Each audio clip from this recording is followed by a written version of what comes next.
Bueno, leyendo las inquietudes escritas en el chat y las intervenciones de los participantes, como de el cita, yo quisiera hacer, bueno, el tiempo siempre es un traidor de un tema tan complejo y tan vasto.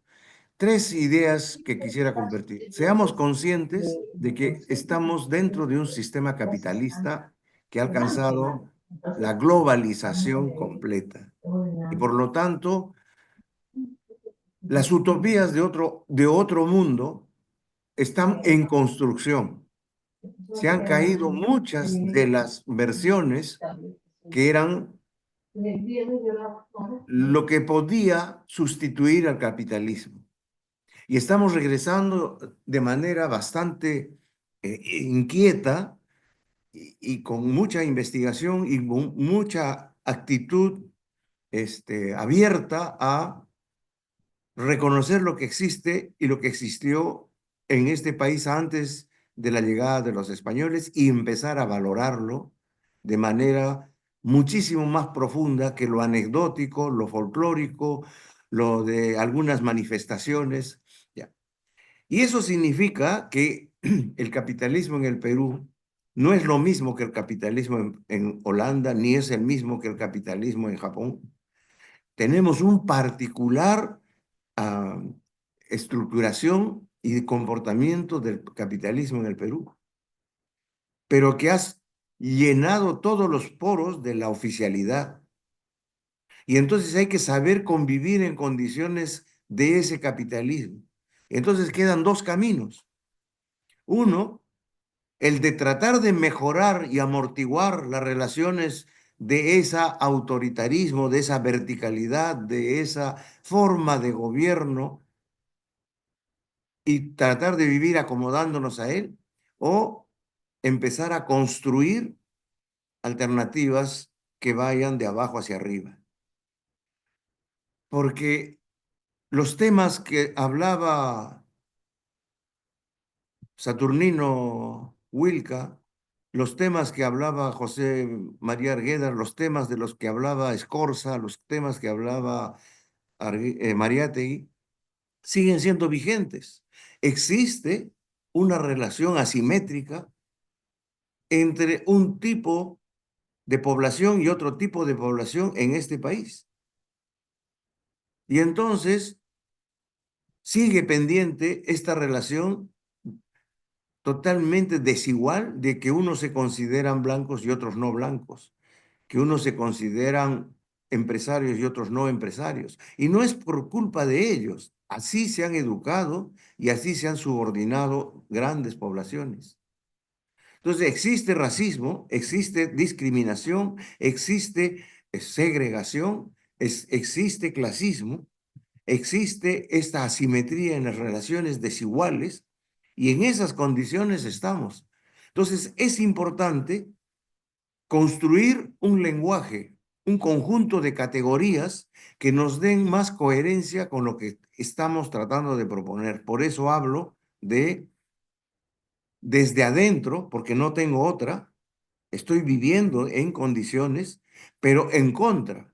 Y lo que he propuesto es eso, es hacer vigente lo que está siendo arrinconado, que son las comunidades y que son los vínculos ancestrales, pero también los pueblos que no hablan quechua, pero que tienen un comportamiento donde la pertenencia es un hecho absolutamente real y se reproduce esos pueblos y esas poblaciones a partir de la vigorización, la recuperación y la redefinición de esos sentimientos de pertenencia. Entonces, en las fiestas patronales, este pueblo tiene 1.000 personas, pero en las fiestas patronales llegan a 5.000. Coracora tiene 30.000 habitantes, pero en la fiesta patronal llegan a 100.000 y se preparan para recibir 100.000 personas. Y entonces, ¿cómo es que la economía inmediatamente puede abastecerse? Entonces son situaciones excepcionales que no están en la lógica de la academia, de las escuelas de economía, porque hay otra economía que se vigoriza con estos elementos y que vive dentro del capitalismo y ha cholificado el capitalismo a su manera. Entonces, esas fiestas costumbristas, que son cientos en todo el país, se consumen los productos locales combinados con los que traen. Y hay gente que vuelve llevando cosas de Estados Unidos o como gran presente y es recibido con cariño, pero no se desestructura por eso.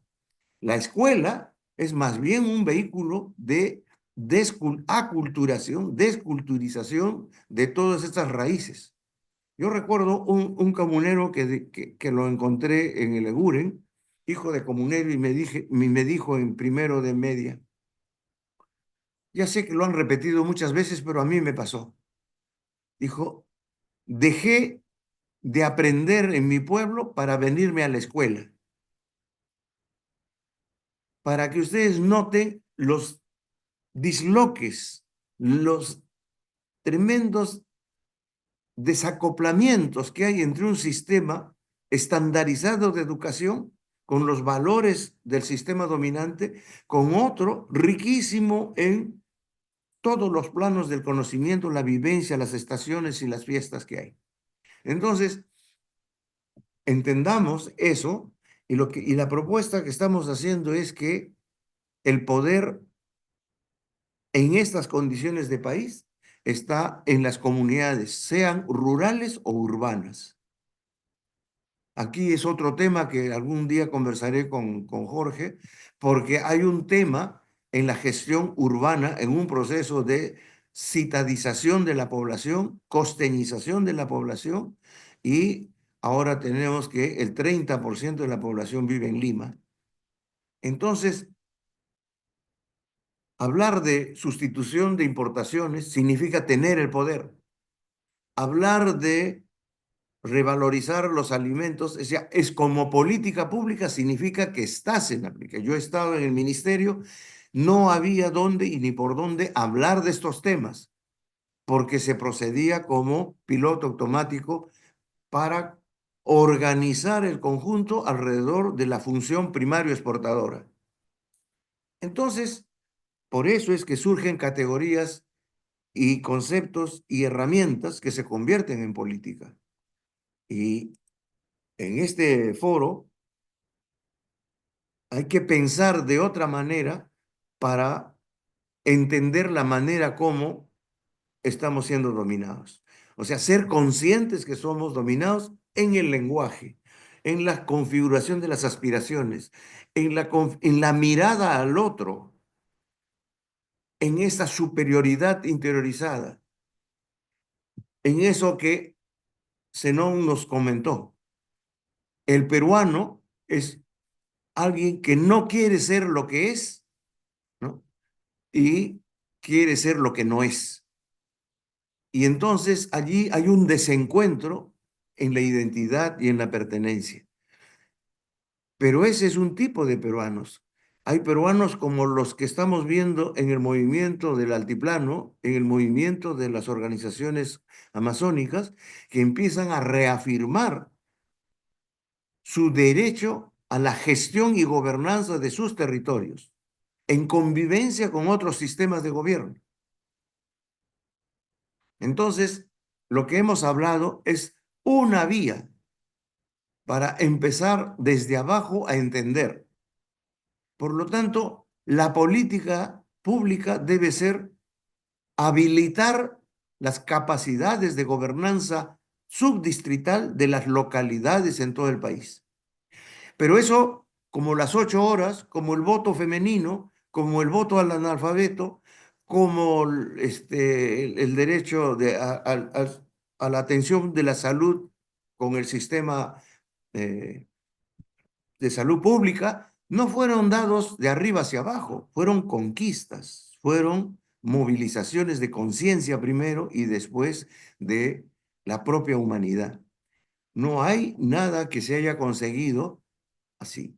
Eso en todo el mundo, ¿no? Entonces, revalorar lo que estamos viendo es dar la respuesta a cada una de las preguntas que han dicho los compañeros, ¿no? El tema es quién es el protagonista de la política en una nueva película. ¿Quién es el protagonista que va a armar estos cambios? Saturnino Wilca lo ha dicho con claridad y en su lengua, que ha sido traducido un poquito mal, para mi entender, pero no cambia el significado de la intención de la comunicación. ¿Y en quién está dejando la tarea el discurso de Saturnino Wilca? No está dejando en el presidente, está dejando a los mismos comuneros y comuneras del sur y que están en la misma situación, viviendo en la costa, en la selva o en la sierra. Entonces, no hay un modelo en lo que yo estoy proponiendo. Lo que estoy proponiendo es que cada uno en su identidad y en su pertenencia tiene que construir este tipo de respuestas. Así que eh, en otro momento podremos hablar ya de los detalles de lo que Jorge nos ha presentado en el afiche, de que la primera víctima de la colonialización ha sido el agroandino. Y ya veríamos allí todos los elementos. Gracias.